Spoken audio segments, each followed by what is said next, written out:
करने का मीन्स कुछ अलग ही बात होती है। नेटफ्लिक्स सभी पसंद करते हैं, लेकिन ऐसा शो जो सभी को पसंद आए। कल हम बात कर रहे हैं रायना नायडू की, आपके काम को इतना सराहा है लोगों ने कि ट्विटर पे हम देख रहे हैं इतने कमेंट्स है। क्या आप कहना चाहोगे? नहीं, सबसे पहले तो thank you because when you take 2 years किसी चीज़ को बनाने में 2 लंबे साल लग गए हों तो थोड़ी सी एंग्जाइटी हो जाती है उसके रिलीज़ के वक्त कि कैसा लगेगा ऑडियंस को। हाइप हो जाती है आप ही के दिमाग में, पर वो चीज़ बाहर आती है और फिर ऑडियंस उसकी छोटी छोटी बारीक बारीक पॉइंट्स नोटिस करती है। आपको हर पहलू के लिए कॉम्प्लीमेंट्स आते हैं, मैसेजेस आते हैं, इंडस्ट्री के लोग फ़ोन करते हैं, देश के बाहर से फ़ोन आते हैं। So that this is the biggest award. वो 2 साल की मेहनत अब लग रहा है कि हाँ it was all worth it. फिर साथ ही गौरव, जब पहले पता चला कि ऐसा कुछ प्रोजेक्ट है और भी इसमें कई किरदार है जो आपके साथ काम करने वाले हैं, पहला रिएक्शन कैसा था? स्पेशली हम कोई भी स्टोरी के लिए यूं ही यस तो नहीं बोलते। What was your take on that? एक सुपरस्टार, देश के सबसे बड़े सुपरस्टार का किरदार था। अम, कहानी कहानी का मेन क्रक्स प्रिंस है। राणा और उनके फादर की कॉन्फ्लिक्ट की कहानी है, और राणा और उनके फादर का कॉन्फ्लिक्ट प्रिंस की वजह से है।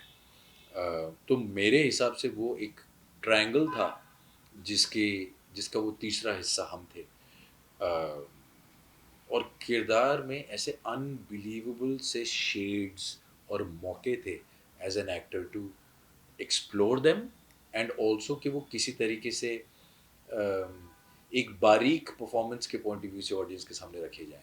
बहुत बार जब हमें कुछ कहना होता है किसी किरदार के लिए तो उसके बारे में एक सीन होता है, डायलॉग होता है, तो हम उस डायलॉग के ज़रिए ऑडियंस को कहते हैं। इसमें ऐसा नहीं था। इसमें आप डायलॉग के ज़रिए कुछ और कह रहे हैं, बट उस डायलॉग से पहले, उसके बाद या उसके बीच में कुछ ऐसा कहते हैं, कुछ ऐसा करते हैं कि ऑडियंस को चार और बात समझ में आती है। तो this challenge was the most exciting apart from the prominence, apart from the glamour, the fact that ये एक बहुत परफॉर्मेंस के पॉइंट ऑफ व्यू से एक बहुत चैलेंजिंग पार्ट था। मेरे लिए वो सबसे एक मज़ेदार चीज़ थी, सबसे अट्रैक्टिव चीज़ थी। राणा और रघुपति के साथ काम करके कैसा रहा अनुभव? साथ ही अभिषेक बैनर्जी का भी एक अलग ही हमने ट्विस्ट देखा है इसमें, जो उनका लुक हमने पहले कभी नहीं जी देखा था। जी जी। राणा के साथ तो बिल्कुल यारों वाली दोस्ती हो गई, अ, जैसे लड़कों में हो जाती है। हम लोग बहुत सारे नाइट शिफ्ट्स लगातार शूट कर रहे थे, और बहुत सारी बातें और बहुत सारी मस्ती, और उस मस्ती मस्ती में जो क्रेजी परफॉर्मेंस मुझे देनी थी वो मैं और आसानी से दे पाया क्योंकि मेरे आसपास का माहौल वैसे भी वो मस्ती वाला था। उस परफॉर्मेंस में थोड़ा सा पागलपन, थोड़ी सी एक्स्ट्रा हंसी, और वो बीच वाले लेयर्स जिनकी मैंने बात की, वो सब डालना मेरे लिए थोड़ा आसान हो गया क्योंकि राणा के साथ उतना अच्छा एक कंफर्ट जोन और एक दोस्ती हो गई। वेंकटेश सर का नाम ज़रूर लेना चाहूँगा बिकॉज वो और भी सीनियर और रिस्पेक्टेड एक्टर हैं, और मैं थोड़ा सा हेजिटेट कर रहा था कि यू नो उनके साथ कितना कंफर्टेबल मैं हो पाऊँगा या नहीं। बचपन से उन्हें देखा है, और इतना पसंद किया है, और इतने लॉयल हज़ारों करोड़ों फैंस हैं उनके। तो मुझे नहीं पता था, बट वो और भी एक प्लेजेंट सरप्राइज़ रहा मेरे लिए बिकॉज़ उनके साथ तो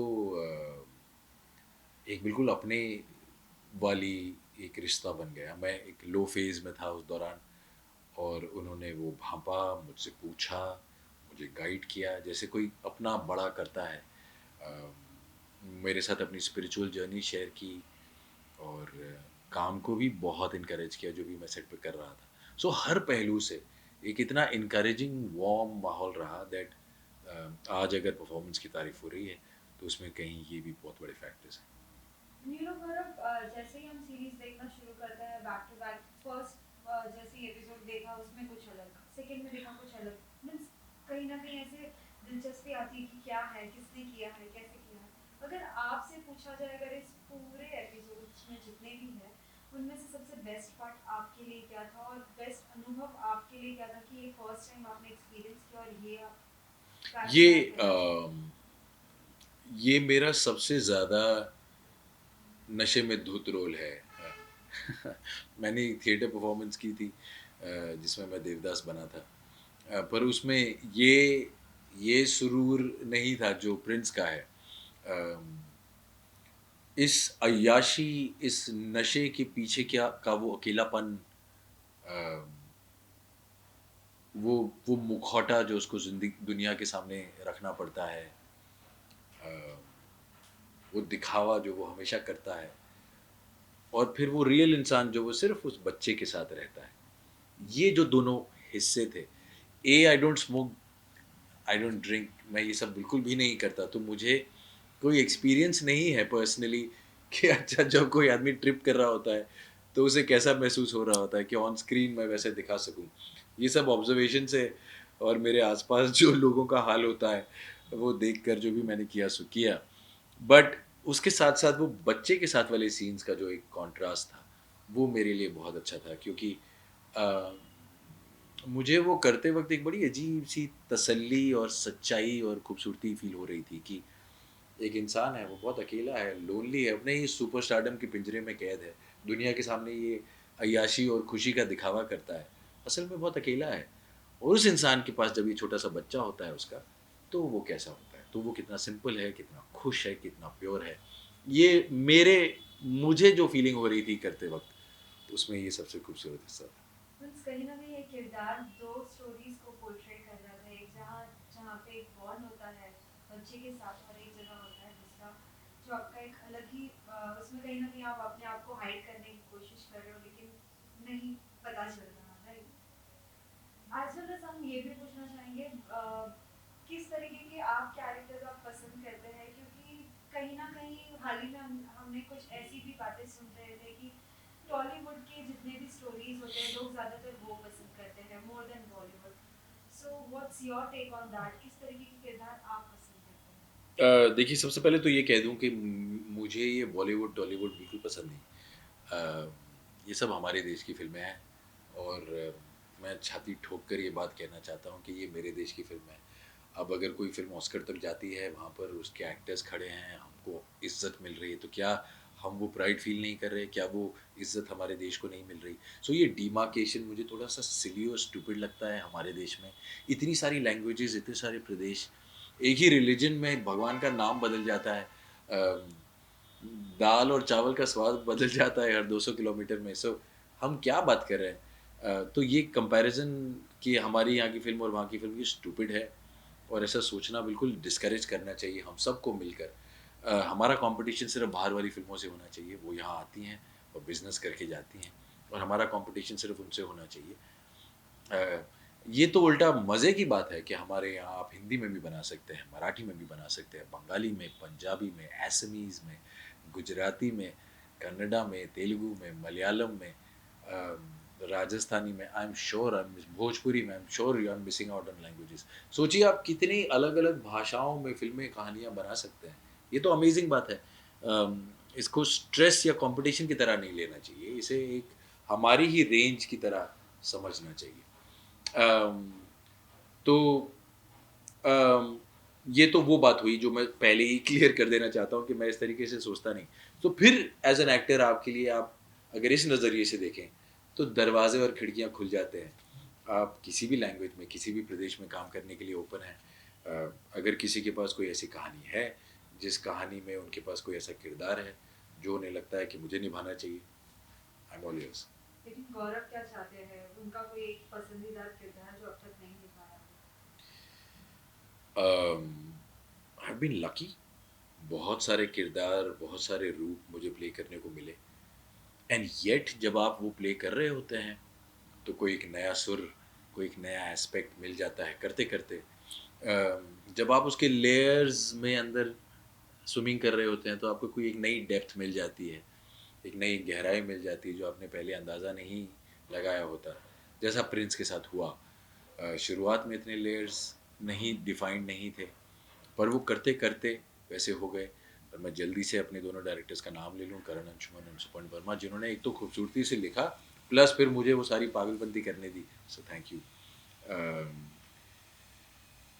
कहना मुश्किल है कि वो कौन-सा ऐसा रोल होगा जो मैं करना चाहूँगा, बट अभी करने को बहुत बाकी है। अम, ये तो मतलब वो आइसबर्ग का टिप था।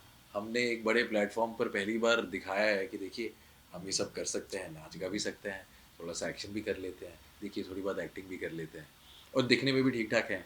So you know, look at us in a different way and give us different roles. As an actor, that's what you want. आप ये चाहते हैं कि कुछ ना कुछ मुख्तलिफ आपके इससे आता रहे और आप ऑडियंस को लगातार सरप्राइज करते रहें.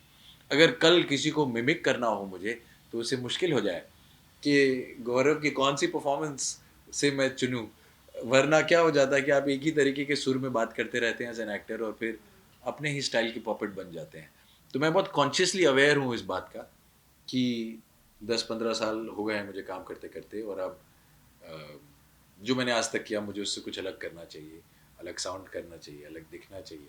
सो आई एम जस्ट ट्राइंग और फाइनल रिपोर्ट कार्ड आप लोग देते हैं, सो प्लीज़ देते रहिए. यू नो गौरव, सीरीज देखने के बाद ऐसा लग रहा था कि बहुत कुछ, जब इतने सारे वर्सटाइल एक्टर्स एक साथ, तो बहुत कुछ एंजॉयमेंट तो हुआ ही होगा ऑन लोकेशन पूरे सेट पे. But any off screen moment which you would like to share with the audience? Um, एक सीन है जहाँ प्रिंस कन्फेस करता है कि उसके हाथ से कुछ गलती हुई थी बहुत साल पहले और नागा नायडू को वेंकी वेंकी सर को बताता है कि वो उस गिल्ट में मरा जा रहा है, वो पूरी दुनिया से छुपाता है, बट वो गलती जो उसके हाथ से हुई उसकी वजह से वो बिल्कुल खुश नहीं है, वो माफ़ी मांगना चाहता है. और एक बार ये गिल्ट उसकी छाती से उतर जाता है तो एक छोटा सा मोमेंट था जहाँ पर लिखा ये हुआ था कि वो एक फिल्म की कहानी, एक सीन नरेट कर रहा है और वो दोनों मज़े से सुन रहे हैं. And I remember Suparn direct कर रहे थे हमें और उन्होंने आके कहा कि मैं इमेजिन कर रहा हूँ कि इसकी छाती से ये बोझ उतर गया है, अब ये दोनों इतने खुश हैं कि वो सोफे पे उछल उछल के नरेट कर रहा है. और अभी 2 मिनट पहले वो रो रहा था तो मैं ऐसे सोच रहा था कि ऐसा क्या होना चाहिए कि वो ऐसे सोफे पे उछल उछल के नरेट कर रहा है. सोफा भी बहुत ऐसे बाउंसी था. सो आई वाज थिंकिंग कैसे होना चाहिए, कैसे होना चाहिए. सो ऐसे ही मैंने कुछ कहानी बना ली और कुछ लिखी थी, कुछ मैंने बना ली, कुछ ऐसे साउंड इफेक्ट ऐड कर दिए, कुछ करके वो सीन बनाया. और एक टेक में वेंकटेश सर इतना मज़ा आ गया उनको, इतनी खुशी हो गई उनको कि वो बस खड़े होके नाचने लगे और फिर मैं भी नाचने लगा. फिर उन्होंने मुझे हक कर लिया, फिर उन्होंने मुझे चूम लिया. तो वो सारी शायद मेरे पास किसी फ़ोन पे रिकॉर्डिंग पे होगी, शायद मैं डालूंगा कभी किसी स्टेज पर. वो शो में आपको देखने का मौका नहीं मिला. तो I am just telling you that ऐसे मज़ेदार मोमेंट्स होते रहते हैं जब आप प्रिंस जैसा एक मज़ेदार कैरेक्टर निभाते हैं जिसके इतने शेड्स हों. यू नो एक इंटीमेट सीन है जहाँ पे ट्रांसजेंडर ने एक वुमन का अपना रोल किया है, इस बारे में आप कुछ शेयर करना चाहेंगे? Because most of audience would they know और इसे वो नो अबाउट. न देखिए सबसे पहली बात तो ये कि एक एक्चुअल ट्रांसजेंडर पर्सन को कास्ट किया गया था उस रोल के लिए और ये एक बहुत बड़ा और बोल्ड और ब्रेव मूव है मेकर्स की तरफ से. और मुझे लगा कि मेरी तरफ से भी एक बड़ी स्टेटमेंट होनी चाहिए कि क्या फ़र्क पड़ता है कि मेरे सामने मेरा को एक्टर कौन है. मैं ये देख कर उन्हें इज्जत नहीं दूंगा कि वो लड़का है कि लड़की है, कि उनकी सेक्सुअल प्रेफरेंस क्या है, कि वो बम्बई से हैं कि चेन्नई से हैं, उनका रंग कैसा है, वो बड़े एक्टर हैं या छोटे एक्टर हैं. तो मैं गौरव चोपड़ा होने के नाते ये एक बड़ी स्टेटमेंट देना चाह रहा था कि मेरे सामने लकड़ी का बुत भी हो तो मैं वैसे ही करूँगा, इट डजेंट मैटर. और इस हद तक कि कुछ कुछ चीज़ें तो मैंने सजेस्ट करके बढ़वा दी उस सीक्वेंस में. मतलब शायद कुछ एक्टर्स हेजिटेट करते और कटवाते और मैंने एक्चुअली बढ़वा ली. और वो सिर्फ इसलिए क्योंकि मैं शायद कंफर्टेबल था, मेरे मन में ज़रा से भी ख्याल नहीं था. अम, जैसा मैंने कहा मेरे सामने अगर एक डमी भी खड़ा होता, एक बुत भी होता, तो शायद मैं उसी तरीके से करता. क्योंकि अगर मैं वेंकी सर को उतनी इज्जत या तवज्जो दे रहा हूँ तो क्यों किसी दूसरे को एक्टर को वो किसी दूसरे सीन में नहीं दूँ. क्योंकि देखिए पॉइंट यही होता है कि आप दोनों मिलकर एक सीन बना रहे हैं. जितना कंफर्टेबल, जितना प्यार और इज्जत से आप इसको कंस्ट्रक्ट करते हैं, उतने ही अच्छे से वो ऑडियंस के सामने आता है. सो आई थिंक हर एक्टर को अपने को एक्टर को उतनी ही इम्पोर्टेंस देनी चाहिए. तो साथ ही हम गौरव के थ्रू जानना चाहेंगे कि आप कुछ सरप्राइज और भी वो देंगे. नया प्रोजेक्ट तो बहुत ही जल्द आने वाला है, ब्रदर 2. इसमें किस तरीके का किरदार है? अगर थोड़ा बहुत अगर आप हिंट दे दो अपने ऑडियंस के लिए. गदर 2 वो बड़ी हिंदी फिल्म है जिसका इंतज़ार सब कर रहे हैं। इतना मैं आपको अभी से ही प्रॉमिस कर दूँ कि वो जो आप मिस करते आए हैं कि एक बड़ी फिल्म आप परिवार के साथ देखने गए, आप हँसे, आपने आँसू बहाए, आपने ताली बजाई, आपने नारे लगाए, वो सारा जोश, वो सारा मज़ा लेकर ये फ़िल्म आ रही है। It's a big screen watch and I am again very lucky to be a part of it. जो लोग मुझे अभी प्रिंस के रूप में देख रहे हैं, मैं उन्हें पहले ही वार्न कर दूं कि आप गदर में शायद मुझे पहचानेंगे ही नहीं, क्योंकि मैंने एक अलग रूप, एक चेहरा, बॉडी, वेट, बाल, मूछ, दाढ़ी, आवाज़, लहजा, एक्सेंट, हर चीज़ कंप्लीटली अलग है। उसके लिए एक अलग किस्म का वेट गेन किया है, क्योंकि 1970 की कहानी है और प्रिंस एक बिल्कुल ही अलग किस्म का रोल है और बहुत अच्छा निकल कर आया है। एडिट पर थोड़ा मैंने देखा तो मैं अब आपको बता सकता हूँ। फिंगर्स क्रॉस्ड, आई थिंक वो भी आप लोगों को बहुत पसंद आएगा। सो अगस्त का इंतज़ार है। फिर लास्टली सभी फैंस के लिए क्या कहना चाहेंगे? इतने अच्छे अच्छे कमेंट्स आ रहे हैं बैक टू बैक, वो आपके काम को इतना पसंद कर रहे हैं। नहीं, thank you, thank you, thank you, because एक सच्चे दिल से थैंक यू कहने का मौका होता है जब ये कैमरा मेरे सामने है और कैमरे के ज़रिए मैं आप लोगों तक पहुंच सकता हूं। आप तक जो आप देख रहे हैं वो, थैंक यू। उस कंटिन्यूस सपोर्ट और प्यार के लिए, उस कंटिन्यूस कंटिन्यूस अटेंशन के लिए जो इतने सालों से आप मुझे देते आए। मैं जानता हूँ बहुत सारे एक्टर्स जो मेरे आसपास थे शुरुआत में, वो अब नहीं हैं, तो उसका क्रेडिट मैं आप लोगों को देता हूँ कि आपने मुझे चुना है उस स्पेशल प्यार के लिए जो आप इतने सालों से दे रहे हैं। देते रहिए। बदले में जो मेरा आपके साथ ये सीक्रेट डील है कि मैं आपको एंटरटेन करता रहूँगा, वो मैं अपनी तरफ से पूरी सच्चाई से करता रहूँगा। So thank you again. Thank you so much. Thanks.